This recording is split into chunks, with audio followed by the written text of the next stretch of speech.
नमस्कार साथियों, अपना जो टॉपिक है वो चल रहा है समायोजन के उपाय। हम लोग पढ़ रहे हैं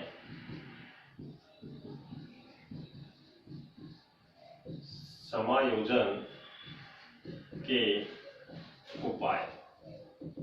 अपनी जो पिछली क्लास थी साथियों, उस पिछली क्लास में हम लोग समायोजन के प्रत्यक्ष और अप्रत्यक्ष उपायों के बारे में विस्तार से परिचर्चा कर चुके हैं। पिछली क्लास में हमने समायोजन के प्रत्यक्ष और अप्रत्यक्ष उपायों के बारे में विस्तार से परिचर्चा की है। आज हम लोग समायोजन का जो अगला प्रकार है वो विस्तार से हम पढ़ेंगे।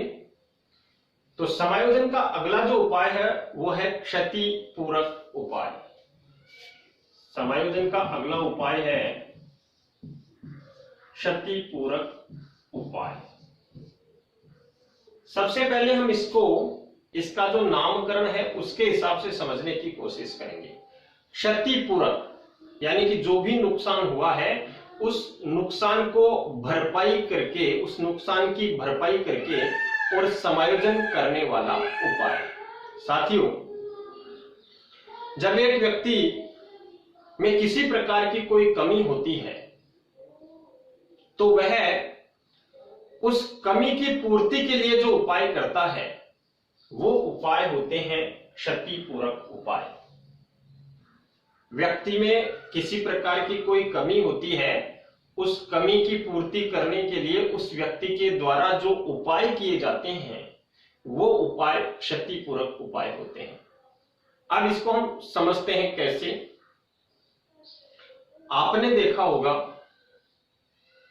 ऐसी लड़कियां जिनकी ऊंचाई कम होती है यानी लंबी कम होती हैं, तो उनमें यह कमी होती है कि उनकी लंबाई कम होती है। अपनी उस कमी की यानी वो जो लंबाई कम है उसकी पूर्ति करने के लिए वो क्या उपाय करती हैं? वो ऊंची हील की सैंडल पहनती हैं। उनके द्वारा जो ये उपाय किया गया है इस उपाय को ही क्षति पूरक उपाय कहा जाता है। साथियों, ये क्षति पूरक उपाय भी दो प्रकार के होते हैं। पहला होता है प्रत्यक्ष क्षति पूरक उपाय और दूसरा होता है अप्रत्यक्ष क्षति पूरक उपाय। क्षति पूरक उपाय भी दो प्रकार के होते हैं। एक होता है प्रत्यक्ष क्षति पूरक उपाय और एक होता है अप्रत्यक्ष क्षति पूरक उपाय। अब सबसे पहले हम समझेंगे कि यह प्रत्यक्ष क्षति पूरक उपाय क्या होता है। साथियों, जब एक व्यक्ति जिस क्षेत्र की उसमें कमी होती है, जब एक व्यक्ति में जिस क्षेत्र में उसकी कमी होती है वह उसी क्षेत्र में उस कमी की पूर्ति करता है तो उसे हम प्रत्यक्ष क्षति पूरक उपाय कहते हैं। इसको एक साधारण से उदाहरण के माध्यम से हम समझेंगे।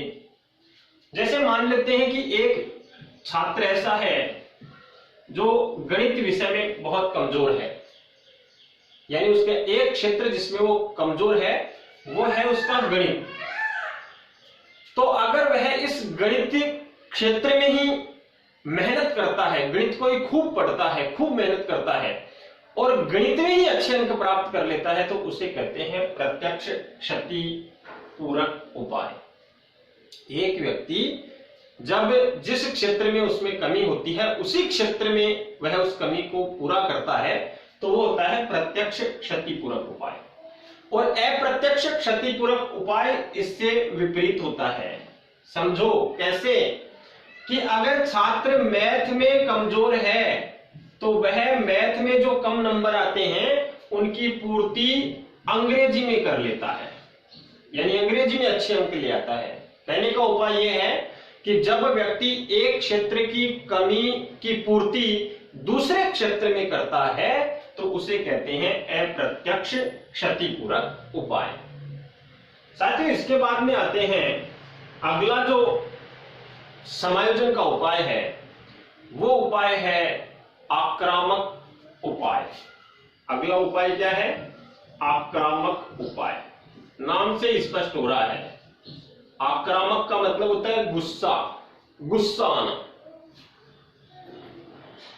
जब व्यक्ति क्रोध की स्थिति में होता है, गुस्से की स्थिति में होता है, और उस गुस्से को शांत करने के लिए व्यक्ति के द्वारा जो उपाय किए जाते हैं, उन उपायों को ही आक्रामक उपाय कहते हैं। समायोजन के लिए, यानी क्रोध को शांत करने के उपाय करते हुए वह जो समायोजन करता है, उसी को आक्रामक उपाय कहते हैं। साथियों, ये आक्रामक उपाय भी दो प्रकार के होते हैं, एक होता है प्रत्यक्ष और एक होता है अप्रत्यक्ष। समायोजन के उपाय, आक्रामक उपाय भी दो प्रकार के होते हैं, एक होता है प्रत्यक्ष उपाय और एक होता है अप्रत्यक्ष उपाय। अब सबसे पहले प्रत्यक्ष उपाय। साथियों, व्यक्ति जिस परिस्थिति के द्वारा क्रोधित होता है या व्यक्ति में जिस परिस्थिति के द्वारा क्रोध उत्पन्न होता है, जब वह उसी परिस्थिति पर अपना क्रोध उतारते हुए समायोजन करता है, तो उसको हम कहते हैं प्रत्यक्ष आक्रामक उपाय। फॉर एग्जाम्पल, दो छात्रों में झगड़ा हो जाता है, तो वह उस झगड़े को वहीं खत्म करते हैं। कैसे? एक दूसरे को मारने पीटने लगते हैं। तो उनमें जो गुस्सा उत्पन्न होता है, उस गुस्से को शांत करने के लिए वो एक दूसरे को मारते पीटते हैं। ये समायोजन का आक्रामक उपाय है, प्रत्यक्ष आक्रामक उपाय।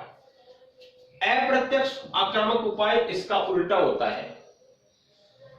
जिस परिस्थिति के कारण व्यक्ति में क्रोध उत्पन्न होता है, वह उस परिस्थिति के बजाय दूसरी परिस्थिति पर अपना क्रोध उतारता है और समायोजन करता है।